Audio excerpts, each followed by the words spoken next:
Hello दोस्तों, मैं जितेंद्र कुमार एक बार फिर से online YouTube channel daffodil coaching classes में आपका हार्दिक स्वागत करता हूं। दोस्तों, कल हमने मूल अधिकारों के सामान्य परिचय पढ़ा था। मूल अधिकारों के बारे में जो सामान्य जानकारी थी उस पर हमने डिस्कस किया था। उसी को आगे बढ़ाते हुए हम आगे बात करते हैं। जो अधिकार बताए गए थे कल, अनुच्छेद 12 से लेकर 35 के मध्य 6 जो मूल अधिकार बताए गए थे उनको हम पढ़ते हैं। दोस्तों, आज हम पढ़ते हैं पहला जो मूल अधिकार है, समानता का अधिकार। कौन सा अधिकार? समानता का अधिकार। और समानता के अधिकार के तहत में हमने बताया था कि अनुच्छेद संख्या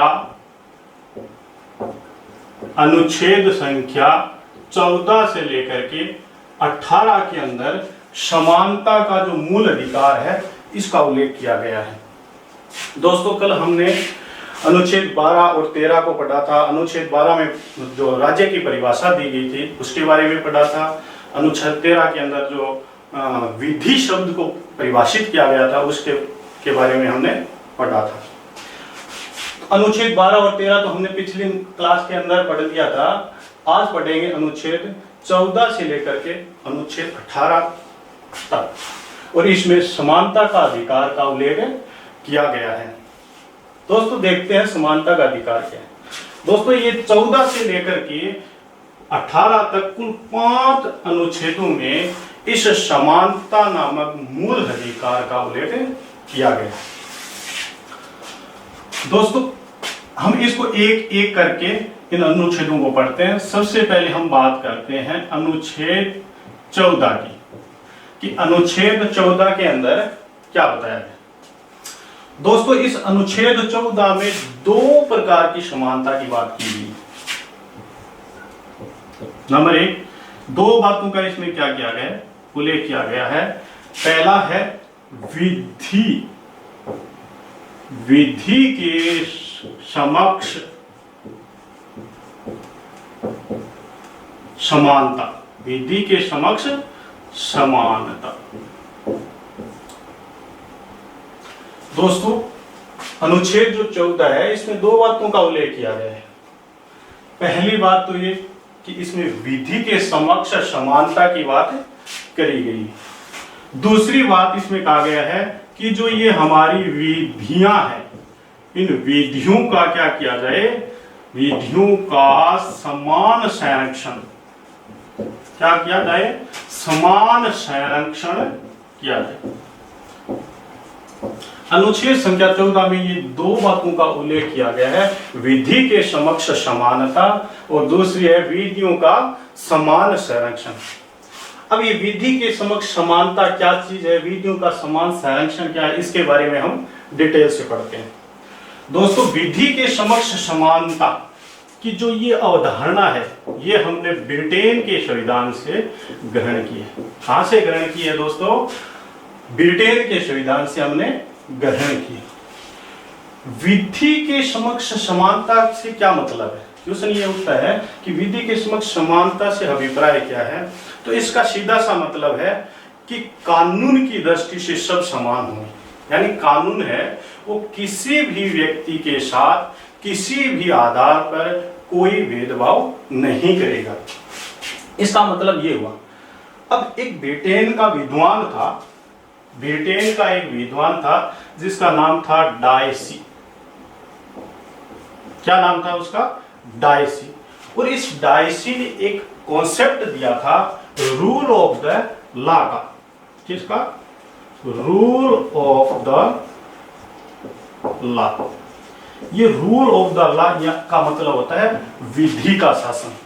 दोस्तों, संविधान के जब हम स्रोत पढ़ते हैं तो उसमें एक बात पढ़ते हैं कि ये विधि का शासन की जो अवधारणा है ये हमने कहां से लिया है? ब्रिटेन से ली। ये बात क्यों कहते हैं? क्योंकि ये जो विधि के समक्ष समानता है ये इसी बात को दर्शाता है, विधि के शासन को। हालांकि विधि का शासन शब्द का उल्लेख हमारे संविधान में कहीं पर भी नहीं किया गया है, लेकिन ये जो बात है ये इसी को दर्शाती है। क्योंकि ये बात विधि का जो शासन है, रूल ऑफ द लॉ है, इसी पे डिपेंड है, इसी से प्रभावित है। इसको इस प्रकार से आप समझ सकते हैं कि कानून जो है या विधि जो है कि समानता की ये जो अवधारणा है, ये एक कैसी अवधारणा है जी? नकारात्मक अवधारणा है। कैसी अवधारणा है? नकारात्मक अवधारणा है। अब आप कंफ्यूज होता होगा आपको कि ऊपर तो कह रहा है कि विधि या कानून की दृष्टि से सब समान है, और एक तरफ आप कह रहे हो कि ये एक नकारात्मक अवधारणा है, तो ऐसे कैसे? तो दोस्तों इसको समझते हैं। ये नकारात्मक अवधारणा ऐसे इसलिए है क्योंकि विधि जो होती है या कानून जो है वो सबके साथ समान व्यवहार नहीं कर सकता है। ठीक है, विधि जो है वो सबके साथ समान व्यवहार नहीं कर सकता है। अगर करता है तो गलत है। क्यों है? इसको एक उदाहरण के द्वारा हम समझते हैं। अगर कानून की दृष्टि से अगर सब समान है तो कानून तो सबको समान समझेगा, चाहे वो विकलांग व्यक्ति हो,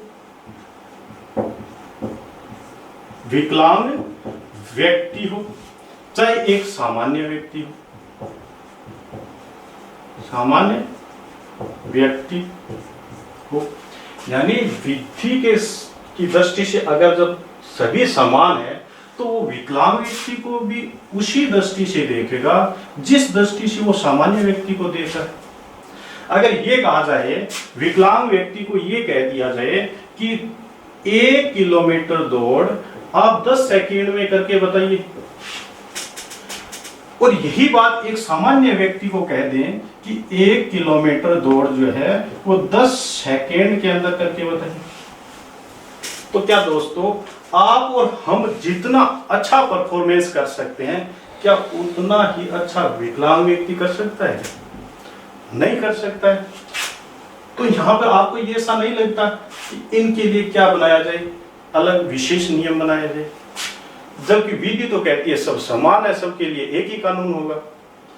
इस दृष्टि से अगर हम देखें तो ये जो विधि के समक्ष समानता की जो अवधारणा है वो कैसी अवधारणा है? नकारात्मक अवधारणा है। नेक्स्ट बात करते हैं विधियों का समान संरक्षण। अनुच्छेद 14 में ही ये दूसरी बात कही गई है, विधियों का कैसा हो? समान संरक्षण हो। यानी विधि है वो सबका समान रूप से संरक्षण करेगी। विधियों का समान संरक्षण की ये जो अवधारणा है ये हमने कहां से ली है? अमेरिका के संविधान से ग्रहण की है। अमेरिका के संविधान से हमने ग्रहण किए विधियों का समान संरक्षण की अवधारणा। इसका क्या अभिप्राय है? विधियों का समान संरक्षण का अभिप्राय क्या है दोस्तों? इसका अभिप्राय है कि विधि जो है वो अलग अलग व्यक्तियों के साथ अलग अलग प्रकार का व्यवहार करेगी, और इसी को ध्यान में रखकर हमने या संविधान ने SC, ST, OBC, महिलाएं, बच्चे, इन सभी के लिए क्या बनाए हैं? अलग अलग नियम बनाए हैं। क्योंकि ये बात कह रही है कि विधि सबका समान रूप से संरक्षण करेगी, चाहे वो किसी भी कैटेगरी का क्यों ना हो, किसी भी वर्ग का क्यों ना हो, चाहे वो SC का हो, ST का हो, OBC का हो, महिला हो, बच्चे हो। आप भी इस बात को जानते हैं कि इन सभी के लिए अलग अलग नियम बनाए गए।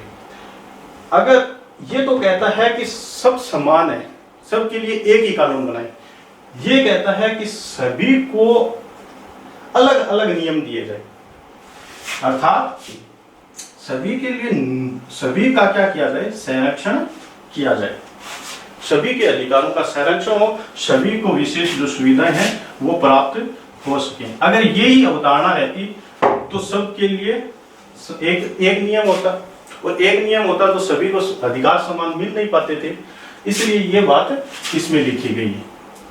ये तो था हमारा अनुच्छेद 14। इसके बाद हम बात करते हैं अनुच्छेद संख्या 15। किसकी? अनुच्छेद संख्या 15। अनुच्छेद 15। अनुच्छेद 15 क्या कहता है? अनुच्छेद 15 में यह कहा गया है कि राज्य जो है वो किसी भी नागरिक के साथ 5 आधार पर भेदभाव नहीं करेगा। क्या नहीं करेगा? 5 आधार पर भेदभाव नहीं करेगा। इसमें भी 2 बातें लिखी गई है। पहली बात तो ये लिखी गई है कि राज्य 5 आधार बताए हैं कि इन 5 आधारों के आधार पर राज्य कोई भेदभाव नहीं करेगा किसी भी नागरिक के साथ। वो कौन से 5 आधार है ये याद रखना हमारे लिए बहुत इंपॉर्टेंट है। पहला है धर्म, दूसरा है जाति, तीसरा है लिंग, चौथा है मूल वंश और 5वां है जन्म स्थान। जन्म स्थान यानी इसमें यह कह दिया कि राज्य जो है वो अपने नागरिकों के साथ धर्म, जाति, लिंग, मूल वंश और जन्म स्थान के आधार पर किसी भी प्रकार का भेदभाव नहीं करेगा।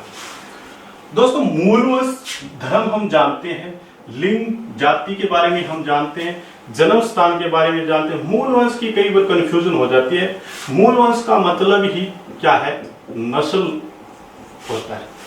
मूल वंश यानी नस्ल, यानी जैसे उत्तर पूर्व भारत के अंदर जन्म लेने वाले जो व्यक्ति है वो एक नस्ल के हैं, साउथ इंडिया के अंदर जन्म लेने वाले एक नस्ल के हैं, उत्तर भारत के अलग है। तो मूल वंश या नस्ल के आधार पर भी राज्य क्या नहीं करेगा? भेदभाव नहीं करेगा। एक बात तो ये कही गई है। दूसरी बात अनुच्छेद 15 में कही गई है कि किसी भी सार्वजनिक स्थान पर प्रवेश के अंदर राज्य किसी भी प्रकार का भेदभाव नहीं करेगा। दूसरी बात क्या कही गई है? सार्वजनिक स्थानों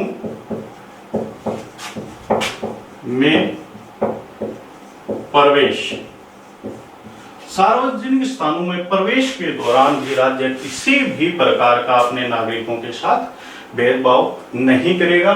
सार्वजनिक स्थानों का मतलब है जैसे तालाब हो गए, नदी नाले हो गए, या बस स्टैंड हो गया, रेलवे स्टेशन हो गया। इन स्थानों पर किसी भी वर्ग का व्यक्ति जा सकता है, किसी भी धर्म, जाति, लिंग, मूल वंश, जन्म स्थान का व्यक्ति वहां जा सकता है, राज्य उसको रोकेगा नहीं।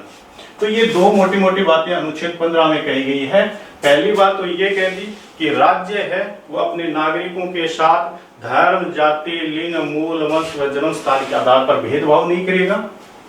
और दूसरी बात यह कही गई थी कि राज्य जो है वो अपने नागरिकों को सार्वजनिक स्थानों में प्रवेश के लिए नहीं रोक सकता। अगली हम बात करते हैं अनुच्छेद संख्या 16 की।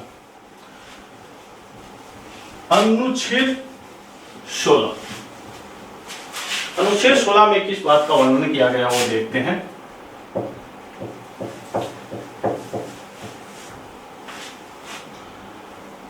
सॉरी, इससे पहले आपको एक बात और छूट गई, वो बता देता हूं।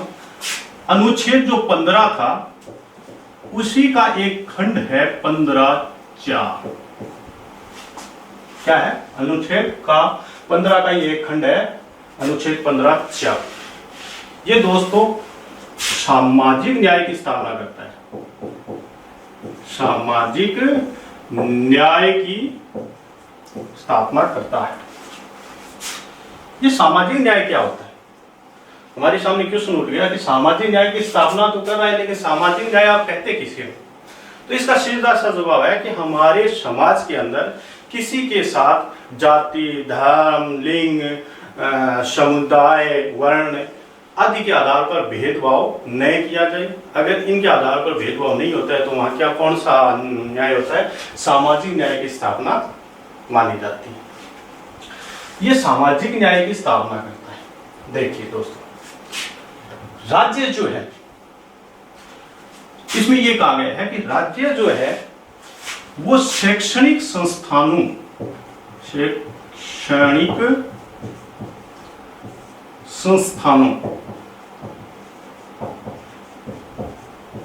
में प्रवेश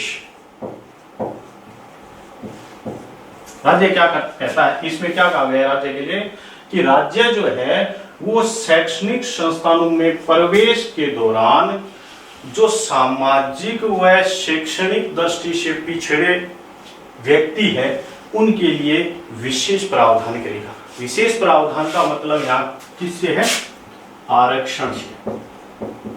किससे यदि आरक्षण से, कि राज्य जो है वो शैक्षणिक संस्थाओं में प्रवेश के दौरान जो सामाजिक और शैक्षणिक दृष्टि से पिछड़े हुए हैं, ये दो नाम इंपॉर्टेंट है, इसको ध्यान रखना, सामाजिक व शैक्षणिक दृष्टि से पिछड़े हुए, जो सामाजिक व शैक्षणिक दृष्टि से पिछड़े हुए हैं उनके लिए राज्य क्या करेगा, विशेष प्रावधान करेगा। अब हम देखते हैं कि राज्य जो है वो एसटी के लिए, एससी के लिए, ओबीसी के लिए, एमबीसी के लिए और ईडब्ल्यूएस के लिए अलग अलग वर्ग बनाया राज्य ने और इनको सामाजिक और शैक्षणिक दृष्टि से पिछड़ा माना और इनके लिए क्या किया, आरक्षण की व्यवस्था की थी।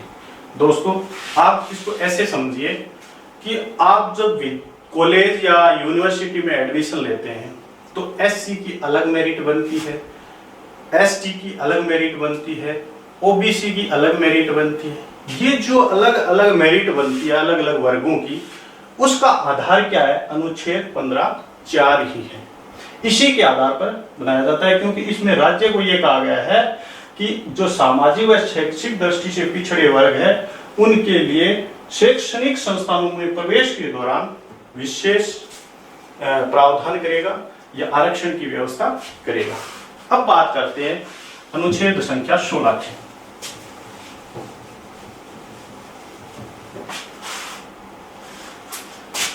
अनुच्छेद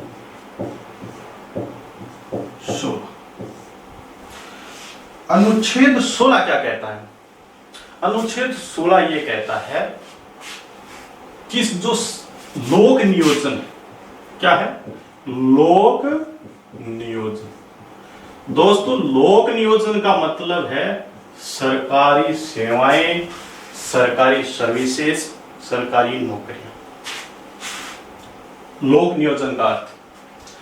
तो इसमें कहा गया है कि राज्य जो है वो इस सरकारी जो नौकरियां है या लोक नियोजन है इसमें अवसर की समानता प्रदान करेगा, यानी सभी वर्गों को समान रूप से क्या देगा, अवसर देगा, किसी के साथ भेदभाव नहीं करेगा। हम इसको ऐसे भी समझ सकते हैं कि इसमें रोजगार में अवसर की समानता, अवसर की समानता, ठीक है दोस्तों। यानी अनुच्छेद 14 रोजगार में अवसर की समानता की बात कर रहा है या लोक नियोजन में अवसर की समानता की बात कर रहा है। इसका मतलब ये हुआ कि राज्य जो है चाहे वो एससी वर्ग का हो, एसटी वर्ग का हो, सीधा सा सिंपल सा बात यह है कि जो सामाजिक व शैक्षणिक दृष्टि से पिछड़े व्यक्ति है उनके लिए रोजगार के समान अवसर देगा या सरकारी नौकरियों के अंदर सभी को समान अवसर उपलब्ध कराएगा, किसी के साथ भेदभाव नहीं करेगा। लेकिन इस अनुच्छेद 16 का ही एक खंड है, अनुच्छेद 16(4). ये कहता है कि रोजगार में अवसर की समानता की बात कह रहा है अनुच्छेद 16, और अनुच्छेद संख्या 16 जो 4 है वो कहता है कि ये जो सरकारी नौकरियां हैं इनमें प्रवेश के लिए राज्य जो है वो सामाजिक शैक्षणिक दृष्टि से पिछड़ा जो वर्ग है उनके लिए विशेष प्रावधान करेगा। यहाँ तो कह रहा है कि भेदभाव नहीं करेगा, सबको रोजगार का समान अवसर देगा, और यहाँ पर कह रहा है कि जब रोजगार आप दे रहे हैं तो आप किसी भी वर्ग के साथ भेदभाव नहीं करेंगे। तो इसमें क्या कहा गया है कि एससी, एसटी, ओबीसी सामाजिक व शैक्षणिक दृष्टि से पिछड़े वर्गों को सरकारी नौकरियों में प्रवेश के लिए प्रवेश के लिए विशेष प्रावधान करेगा। यानी राज्य जो है वो इनके लिए सरकारी सर्विसेज में क्या करेगा,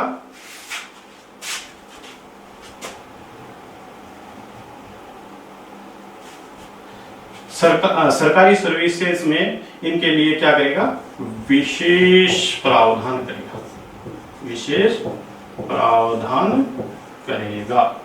विशेष प्रावधान का मतलब यहां पर भी किससे है, आरक्षण से मतलब। अरे भाई आप देखते हो सरकारी सर्विस की आप तैयारी कर रहे हो, सरकारी सर्विस के अंदर एससी की मेरिट कम रहती है, एसटी की मेरिट उससे कम रहती है, ओबीसी की अधिक रहती है। ये क्यों रह रही है? ये इस आरक्षण की वजह से ही तो रह रही है। और ये बात अनुच्छेद 16(4) में ही तो कही गई है कि जो सामाजिक व शैक्षणिक दृष्टि से पिछड़े व्यक्ति है उनके लिए सरकारी नौकरियों में राज्य क्या करेगा, विशेष प्रावधान करेगा। विशेष प्रावधान का मतलब सीधा सा आरक्षण से ही है। आप देखना ये आरक्षण को लेकर कई बार बच्चों में कंफ्यूज रहता है, कंफ्यूज हो जाते हैं बच्चे कि राज्य सरकार की जो नौकरी है उसमें अलग आरक्षण मिल रहा है बच्चों, सेंट्रल गवर्नमेंट की जो सर्विसेज हैं उनमें अलग आरक्षण मिल रहा है। इसको हम आज कंफ्यूज को दूर करते हैं। पहली बात याद रखना कि ये जो आरक्षण दिया जा रहा है ये जनसंख्या के आधार पर दिया जा रहा है। दूसरी बात हम देखते हैं राज्य और केंद्र की बात करते हैं। यानी केंद्र सरकार की जो भी सर्विसेज है या राज्य सरकार की जो भी सर्विसेज है उनमें इन वर्गों के आरक्षण की ओर देखते हैं। पहली बात हम करते हैं एससी को राज्य सरकार की जो भी सर्विसेज है उनमें 16% का आरक्षण मिला हुआ है, जबकि केंद्र के अंदर इन्हें मिला हुआ है 15% आरक्षण। एसटी की अगर बात करें तो एसटी को राज्य की जो सेवाएं हैं, सरकारी सेवाएं हैं, उनमें मिला हुआ है 12% आरक्षण, जबकि केंद्र के अंदर इन्हें मिला हुआ है 7.5% आरक्षण। ओबीसी की अगर हम बात करें ओबीसी को राज्य की जो सर्विसेज है उनमें मिला हुआ है 21% आरक्षण, जबकि केंद्र की जो सर्विसेज है इनमें मिला हुआ है 27% आरक्षण। इसी प्रकार अभी पीछे ईडब्ल्यूएस को मिला था राज्य के अंदर 10% और केंद्र के अंदर मिला था 10%। इनको दोनों ही सर्विसेज में क्या मिला है, समान आरक्षण मिला है। इस प्रकार से इनका डिवाइडेशन किया गया है। यानी एससी जो वर्ग है इसको राज्य की जो भी सरकारी सर्विसेज हैं उनमें 16% आरक्षण दिया गया है, जबकि केंद्र के अंदर इन्हें 15% है। एसटी को राज्य में 12% आरक्षण है, जबकि केंद्र में 7.5% का आरक्षण है। ओबीसी को राज्य में 21% का आरक्षण है, जबकि केंद्र में कितना है, 27% का आरक्षण है। और ईडब्ल्यूएस को 10% का है और केंद्र में भी 10% का आरक्षण दिया गया है। अभी फिलहाल ये जो ईडब्ल्यूएस है इसको आरक्षण दिया गया था। आरक्षण की बात कर रहा था अनुच्छेद 16(4). पहली बात तो ये कंफ्यूज दूर कर लेना कि अनुच्छेद 15(4) किसकी बात कर रहा है, आरक्षण की बात कर रहा है, ठीक है। और अनुच्छेद 16(4) भी किसकी बात कर रहा है, आरक्षण की बात कर रहा है। यहां पर बच्चे कंफ्यूज हो जाते हैं, लेकिन ध्यान रखना ये तो कहां पर दे रहे हैं, शैक्षणिक संस्थाओं में प्रवेश के समय आरक्षण दे रहा है 15(4), और अनुच्छेद 16 कहां दे रहा है, सरकारी जो सेवाएं हैं उनमें आरक्षण दे रहा है। अब बात करते हैं हम ईडब्ल्यूएस को। अभी पीछे इसको आरक्षण दिया गया था 2019 के अंदर। इसके लिए पहले तो इनको आरक्षण दिया गया था, फिर सामान्य वर्ग के जो आर्थिक रूप से पिछड़े वर्ग व्यक्ति थे उन्होंने भी आरक्षण की मांग की थी। और ये आरक्षण जो है ईडब्ल्यूएस को 10% जो आरक्षण दिया गया है, उसके लिए 103वां संविधान संशोधन किया। फिर कब किया जी? 2019 के अंदर ये संविधान संशोधन किया गया और इसके द्वारा जो सामान्य वर्ग के हैं और आर्थिक रूप से पिछड़े हुए हैं उनको क्या दिया गया? 10% का आरक्षण दिया गया। हालांकि ये 10% का आरक्षण जो था वो इंदिरा साहनीवाद 1992 के विरोध में दिया गया था। कैसे? क्योंकि इंदिरा साहनीवाद 1992 जो था उसमें स्पष्ट लिखा हुआ था कि आप किसी भी परिस्थिति में 50% से अधिक आरक्षण नहीं दे सकते, जबकि यहाँ पर आरक्षण देते ही कितना परसेंट हो जाता है? टोटल 59% हो जाता है। ऐसा क्यों हुआ? और क्वेश्चन ये उठता है कि फिर सरकार ने ऐसा क्यों किया? तो इंदिरा साहनीवाद जो था और उसमें ये निर्णय दिया था सुप्रीम कोर्ट ने कि आप 50% से अधिक क्या नहीं दे सकते? आरक्षण नहीं दे सकते। लेकिन उसमें एक आगे लाइन लिख दी कि विशेष परिस्थितियों में दिया जा सकता है। तो ये जो थे ना आर्थिक रूप से पिछड़े वर्ग, इनको उस विशेष परिस्थिति में शामिल करते हुए ये आरक्षण दे दिया और अभी टोटल कितना है? 59%। आगे बात करते हैं हम अनुच्छेद संख्या 17 की। अनुच्छेद 17 किसकी चर्चा कर रहा है? इसको भी देख लेते हैं। अनुच्छेद 17, देखो दोस्तों, अनुच्छेद 17 जो है वो छुआछूत का अंत करता है। छुआछूत जिसे अस्पृश्यता भी कहा जाता है। किसका अंत कर रहा है जी? अस्पृश्यता, या इसी को कहते हैं छुआछूत का अंत करता है।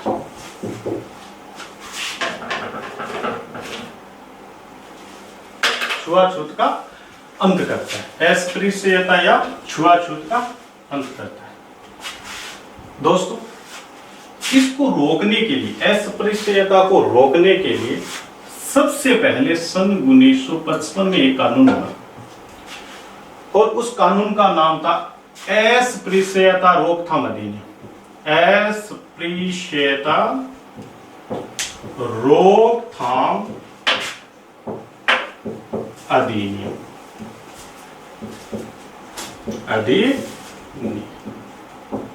ये कानून बनाया, कब बनाया? सन 1955 में बनाया। किस लिए बनाया था? इस छुआछूत को रोकने के लिए, अस्पृश्यता को रोकने के लिए अस्पृश्यता रोकथाम अधिनियम बनाया था। लेकिन सन 1976 के अंदर 1976 में इसका नाम चेंज कर दिया और इसका नाम चेंज करके कर दिया नागरिक संरक्षण अधिनियम। नागरिक संरक्षण अधिनियम इसका नाम कर दिया गया। फिर क्या किया गया? इसके बाद सन 1989 के अंदर हमारे प्रधानमंत्री थे वीपी सिंह। इन्होंने क्या किया? एक SC/ST एक्ट, जिसे हम हरिजन एक्ट कहते हैं, हरिजन एक्ट बनाया।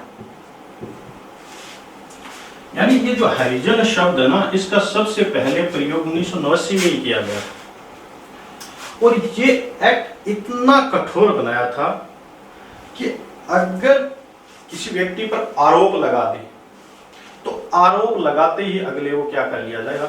गिरफ्तार कर लिया जाएगा और जांच बाद में की जाएगी। इसमें क्या प्रावधान किया? इसकी एक धारा थी, धारा 18A। ये अत्यधिक विवादित रही थी, पीछे भी ये विवादित रही थी। इसमें ये प्रावधान कर दिया कि अगर आपको कोई छोटे नाम से पुकारता है, अच्छे नाम से पुकारता है और उस पर आरोप लगा दिया कि मेरे को इसने छोटे नाम से पुकारा। तो आरोप लगते ही व्यक्ति को क्या कर लिया जाएगा, गिरफ्तार कर लिया जाएगा।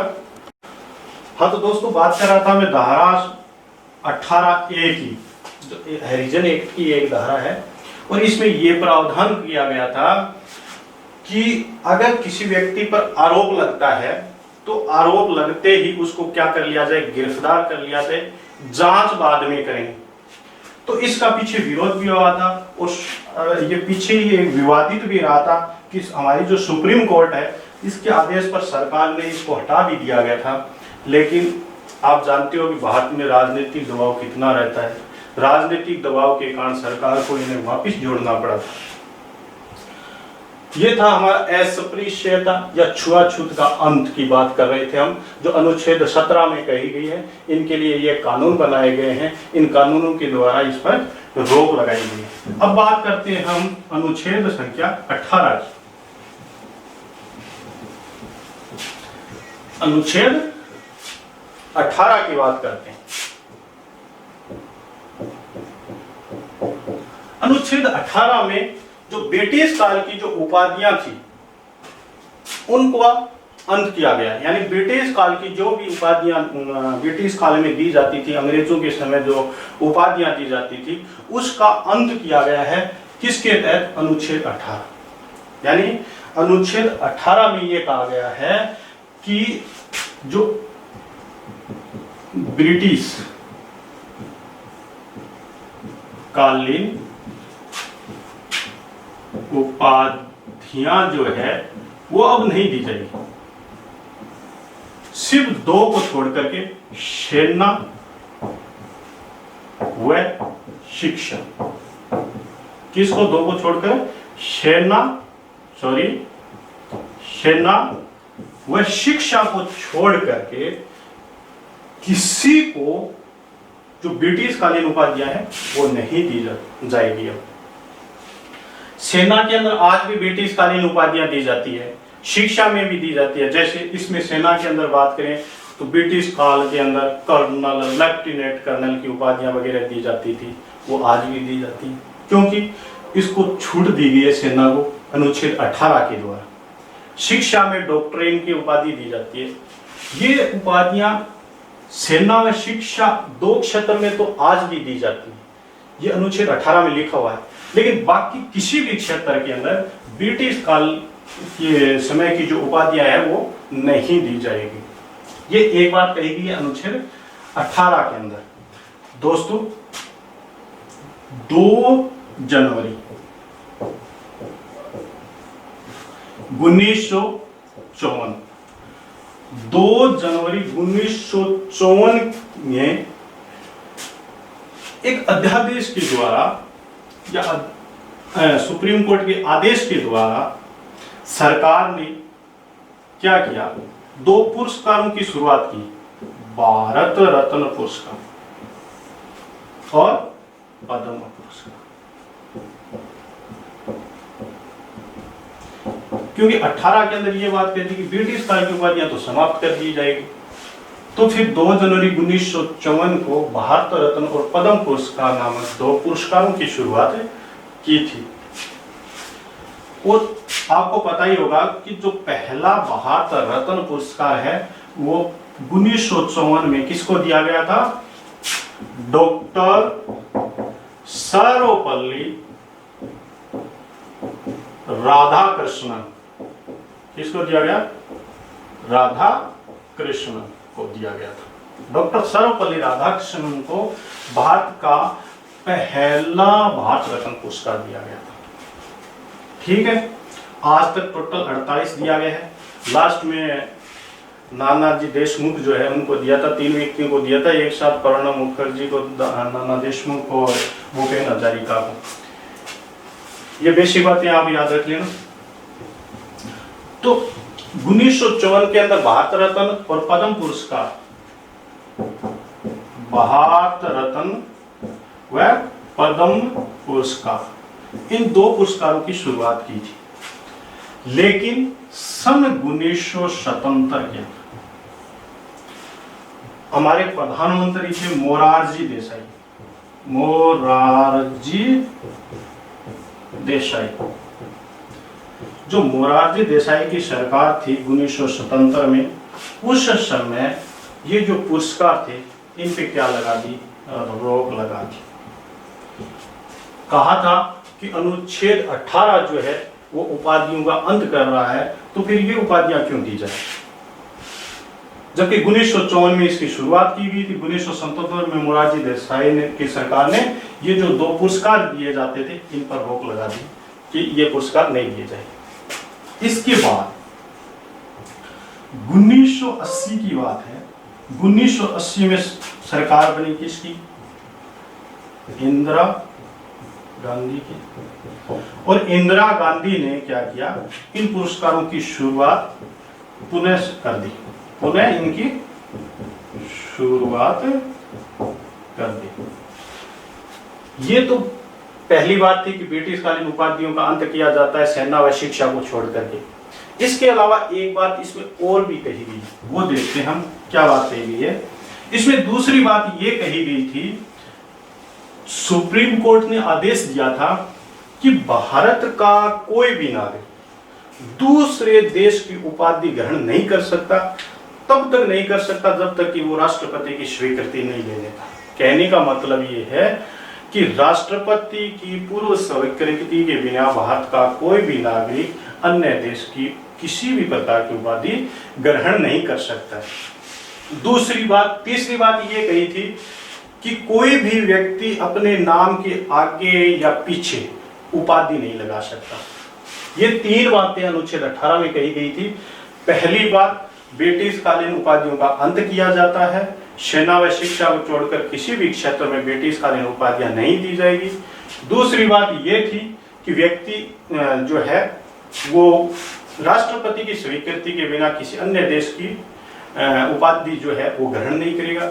और तीसरी बात ये कही थी कि व्यक्ति जो है वो अपने नाम के आगे व पीछे किसी उपाधियां नहीं लगा सकता। तो दोस्तों आज के लिए बस इतना ही। बाकी जो अनुच्छेद बच गए हमारे 19, 20, 21, 22 उनकी बात हम नेक्स्ट क्लास में करेंगे। तब तक के लिए धन्यवाद।